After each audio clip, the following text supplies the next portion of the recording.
नूनं तस्या प्रबलरुदितौ औच्छिननेत्रं प्रियाया। नूनं तस्या प्रबलरुदितो क्षुण्णनेत्रं प्रियाया। निःश्वासाना अशिशिरतया भिन्नवडाधुष्टं भिन्नवडाधुरुष्टम्। अब फिर यक्ष अपने प्रिया के विरह के बारे में बताते हुए कह रहा है, तो पीछे बतलाया कि जब तुम उसके पास जाओगे तो तुम देख जाओगे कि वह परिमित कथाम होगी और क्या होगी, तो सबसे कम बोलने वाले बतलाया। उसके बाद बताया कि मुझ सहचर से दूर होने पर अकेली जैसी चकवी चकवा की कहानी को जोड़ते हुए बताया, जैसे वह विरह में रहते हैं वैसे तुम उसको देखोगे और बड़ी गाढ़ उत्कंठा के साथ वह युवती शिशिर यानी पाले के मारे हुए पद्मिनी कुमुदनी या कमलिनी के जैसे स्वरूप वाली दिखाई देगी। यह पिछले श्लोक में बताया। इससे पूर्व वह अपने प्रिया के सौंदर्य का वर्णन करते हुए बतलाया था, उसमें बतलाया था कि तान्वी श्यामा शिखरी दसना पक्वबिम्बाधरोष्ठी मध्ये श्यामा चकितहरणी प्रेक्षणानि। तो वह उसके सौंदर्य में बतलाया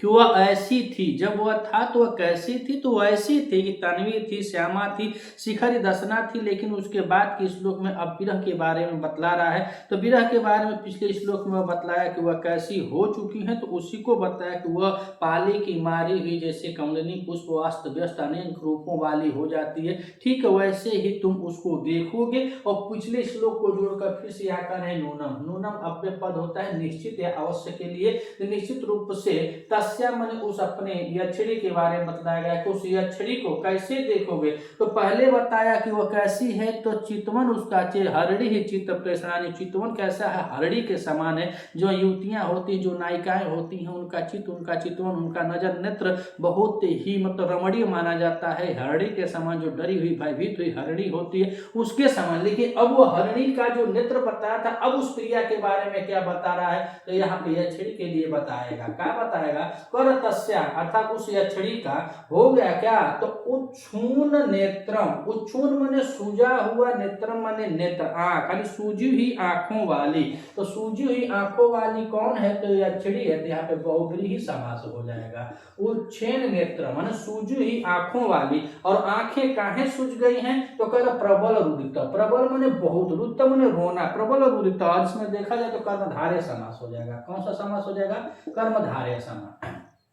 तो कहा कि तस्य मनो उस प्रिया का निश्चित रूप से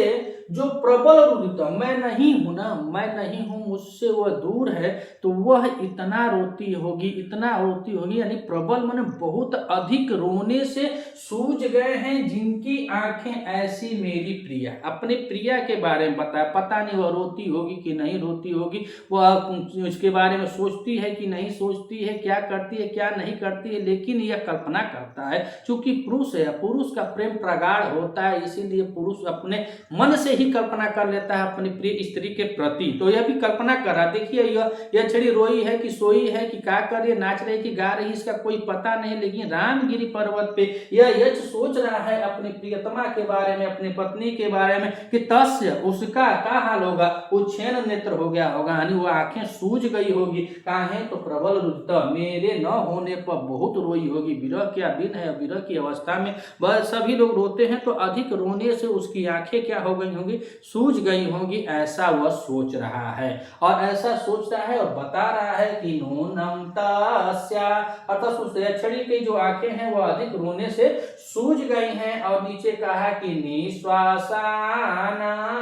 अशिशिरतया, अशिशिरतया भिन्नवडाधोष्टम, जिसको पहले बताया था पक्व बिंबाधोरोष्टि, अर्थात पके हुए बिंब के के फल के समान लाल उसके अधर और ओष्ठ, अधर मतलब नीचे का और ओष्ठ माने ऊपर का, दोनों के बारे में बतला था कि पक्व बिंब के समान है। लेकिन यहाँ पे बता रहा है कि निश्वासाम अशिशिरतया, अशिशिरतया यानी नए तत्पुरुष समास हो जाएगा, अशिशिरतया न शिशिरया, अर्थात उसमें ठंडा नहीं है। जैसे शिशिर में होता है ठंडा और यहाँ पे कह रहा अशिशिरतया, अर्थात उसका जो सांस लेना है, कह निश्वासा नाम, जिस सांस को हम लेते हैं फिर छोड़ते हैं, तो जब छोड़ते हैं सामान्य में भी तो सांस गर्म छोड़ती है। अगर आप देखें ऐसे तो सांस कर जब आप छोड़ते हैं तो गर्मी होती है, उसमें गर्मी होती है। लेकिन विशेष रूप से अगर हृदय में दुख हो, विरह हो, विरह की अवस्था में जब रोना होता है, चाहे किसी भी कष्ट के दशा में आप रोते हैं और भी प्रबल रुदता यानी बहुत अधिक रोते हैं, उस समय जो आप सांस छोड़ते हैं वो आपकी सांस नॉर्मल से अत्यधिक उसमें हीटिंग होता है, अधिक ताप होता है, अधिक गर्म होती है। उसके लिए कह रहा है कि अनिश्वासानाम, अर्थात सांसों के लेने देने से जो सांस छोड़ती है वो सांस कैसी है, तो अशिशिराती, वो ठंडी नहीं, वो गर्म है। और गर्म सांसों के छोड़ने से जब सांस आप छोड़ते हैं तो आपके अधर और ओष्ठ, अर्थात ओठ और नीचे के ओठों से टकरा कर ही निकलती है। तो उसी को कह रहा है कि तया भिन्न वाणा दूरष्टा, अर्थात उसका जो वर्ण है अधर और ओष्ठ का वर्ण जो रंग है अब भिन्न हो गया होगा। जब मैं था तो वह कैसी थी, तो पक्व बिंब के समान उसके अधर और ओष्ठ लाल लाल थे, और अब कैसा हो गया होगा, तो वह भिन्न हो गया होगा। अब वह कैसा है, तो गर्म सांसों के छोड़ने के कारण उसके ओष्ठ भी भिन्न हो गए होंगे, और प्रबल रुदिता और अधिक रोने के कारण भी उसके जो नेत्र हैं वह सूज गए होंगे। ऐसी बातों को वह बताता है। अर्थात वह अपने प्रेम के प्रयोग में मतलब प्रेम का वर्णन करते हुए, बहुत प्रगाढ़ प्रेम का वर्णन करते हुए कालिदास का यश कह रहा है कि मेरी जो प्रिया है वह प्रबल अत्यधिक रोने से सूजी हुई नेत्रों वाली हो गई होगी, और सांसों के छोड़ने से, गर्म सांसों के छोड़ने से अशिशिरता, यहाँ पे नए तत्पुरुष समास हो जाएगा। तो कह रहे हैं कि निश्वासा नाम अशिशिरतया भिन्न वाणाद अरोष्ठी, अर्थात वह सांसों, गर्म सांसों के छोड़ने से उसके जो ओठ हैं, चाहे नीचे के चाहे ऊपर के जो ओठ है वह कैसे हो गए होंगे, तो वह अब पहले जैसा नहीं होगा। अब पहले जैसा जो लाल लाल दिखाई दे रहा था अब उसका कांतिहीन ओठ हो गया होगा, उसमें से चमक, अर्थात तो वह ओठलाली बिंदी इत्यादि तो लगाएगी नहीं, क्योंकि पहले इस श्लोक में बताया कि जिनके पति परदेश चल जाते हैं वो विरह अवस्था में चिड़चिड़ होती हैं, तो उसी को बता रहा है कि भिन्न वाणाद ओष्ठम, अर्थात वो पक्व बिंब के समान अब अधर वो ओष्ठ नहीं है, वह कांतिहीन वाले अधर हो गए हैं, अर्थात वह अधर अब उनका रंग जो है, जो वर्ण है वह अलग हो गया है। भले अब यहाँ पे क्या कर रही है ना कर रही है, खूब लगाकर झमका रही है कि सो रही है कि बैठ रही है, लेकिन वह पुरुष है, और पुरुष है इसलिए वो अपने पत्नी के प्रति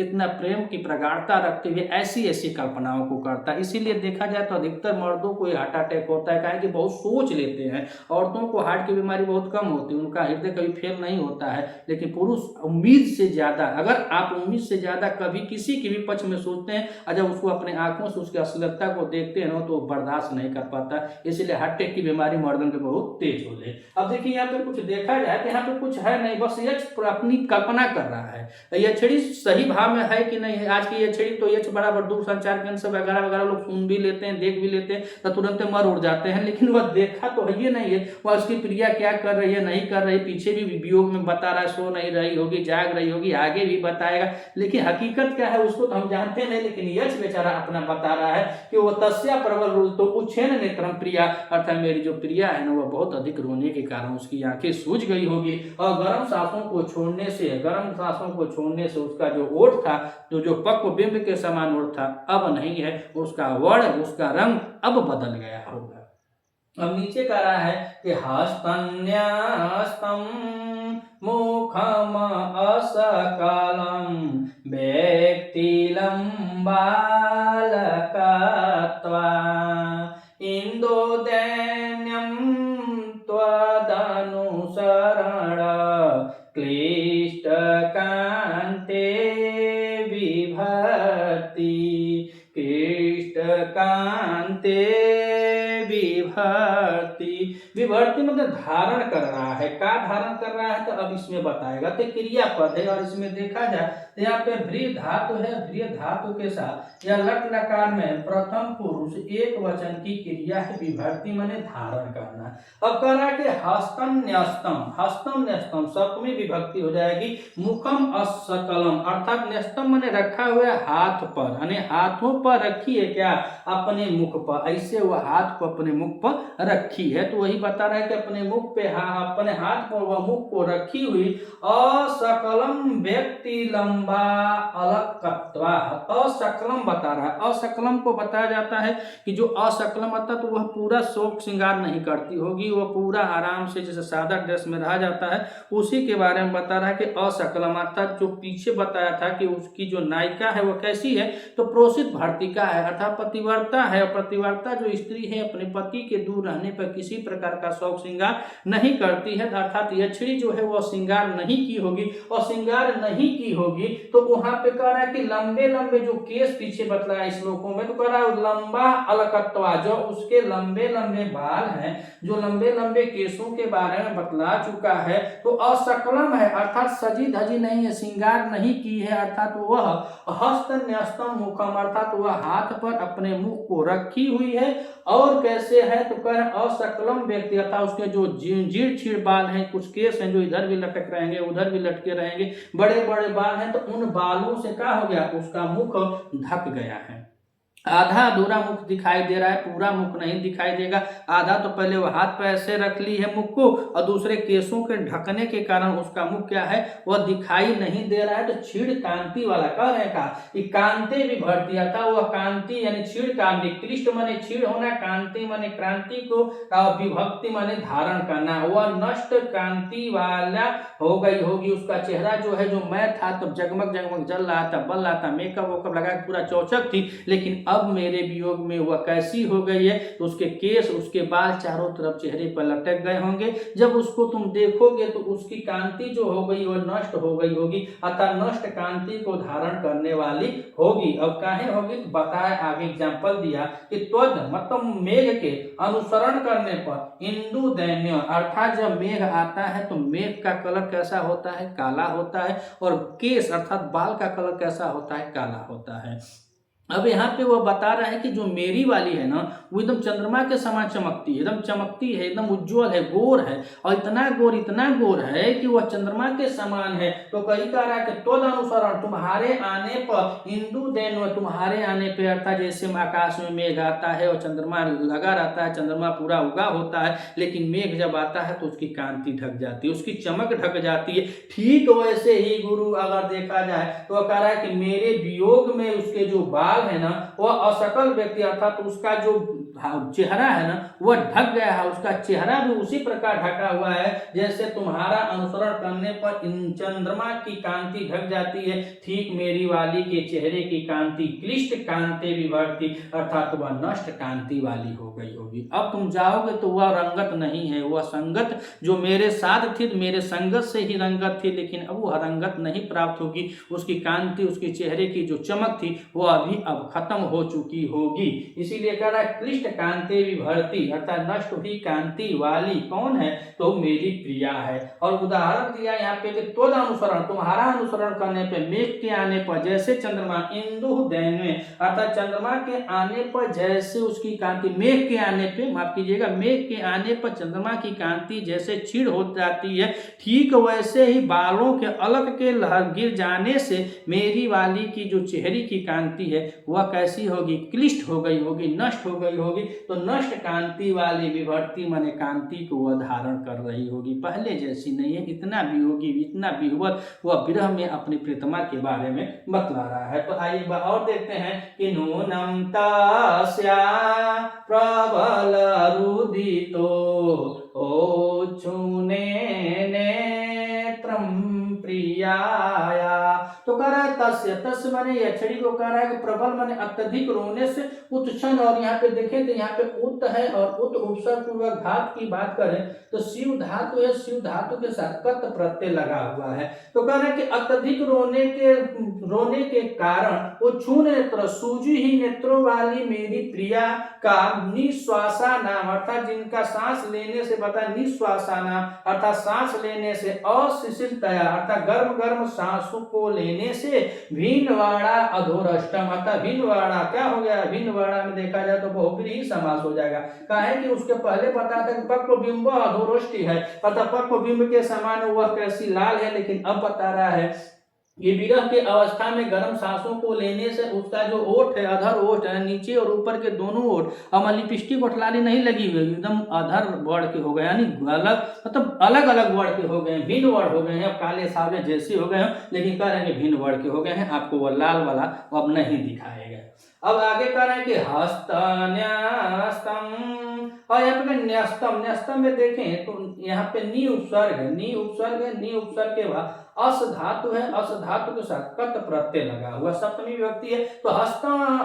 न्यस्तम मुखम, अर्थात हाथ पर रखे हुए मुख को असकलम व्यक्ति लंबाल कत्वार्था, जो उसके लंबे लंबे जो बाल हैं वह बाल क्या कर रहे हैं, असकलम है, अजीर्ण है, इधर उधर व्यस्त है, अस्त व्यस्त होने के कारण व्यक्ति में देखा जाता है यहाँ पे बी उपसर्ग हो जाएगा, बी उपसर्ग है और अंज धातु है, कौन सी धातु है, अंज धातु के साथ कितने प्रत्यय लगा हुआ शब्द बना है व्यक्ति। तो कह रहे हैं हस्तम न्यस्तम मुख असकलम व्यक्ति लंबाल कत्वा, अर्थात जो उसके लंबे लंबे अलग हैं, जो बाल हैं, जो केस हैं, वो कैसे हैं, असकलम है, जीर्ण हो गए हैं, मेरे वियोग में वो श्रृंगार नहीं करती, वो कंघी उंगी नहीं करती, झाड़ती बनाती नहीं है। और अब की नायिका तो 90 से 95% ये चले कि मर्द को बहरे जाके हम आजाद हो जाए, लेकिन उस समय ऐसा नहीं था। तो वही कह रहे हैं असकलम, हो सके तो कालिदास जी की ये नायिका के